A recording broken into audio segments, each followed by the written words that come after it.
All right, let's take one more question. Here we go. Hi, Jason. I'm Lance. I'm the founder of Yapper. So Yapper is a community-moderated social network where users can vote on whether or not posts should or should not stay in the platform.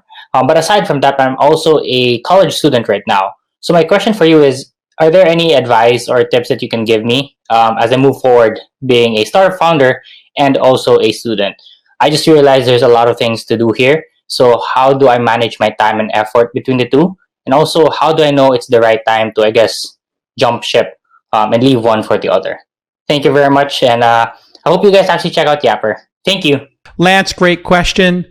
This is a great and encouraging sign. You are in school and you have a startup, so you have this incredible optionality. And I think if you're going to school and you're not running up debt and you want to finish, that's great. You might be halfway done. You might be 2/3 of the way done. There's nothing wrong with enjoying your time there, looking at it as an education, somewhere between a vacation and a delightful moment in your life to meet friends, have fun.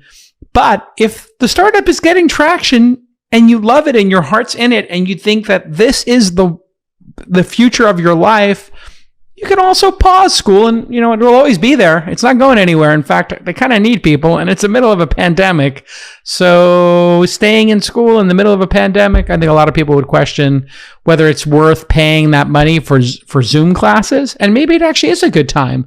So I think it's one of these situations where if your heart's, really go for a long walk and figure out where your heart is. If your heart's really in the startup and you feel like it's got a shot at, becoming something big and important in the world, then do it.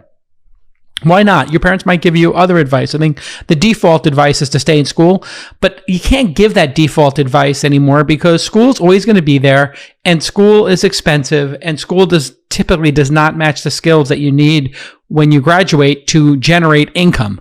So it's just a bad bum deal. And a lot of people got hoodwinked and bamboozled taking that deal. I think it's a large part of why millennials kind of lean towards socialism because they're like, this is BS. I spent $150K.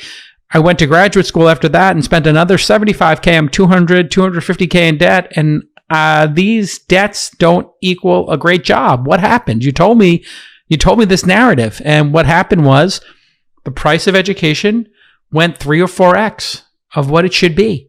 If your education is costing you $5,000 a year, $10,000 a year seems reasonable. You get a $50K job when you graduate, no problem. But if you're spending $50K a year, you might want to think that through. And you can always make your startup into a project. So is this a project or is this actually a real startup?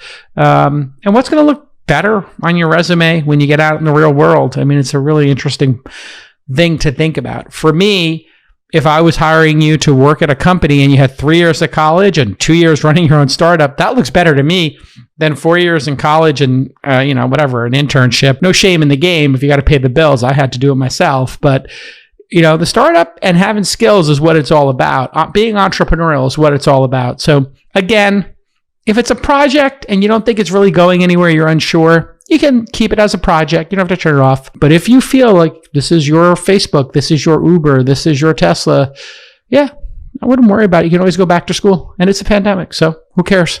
It's like taking a year off you get that kind of free pass, right? It's not like you're missing much. It's not like you're on campus having like some great party and there's some awesome party tonight that you're missing.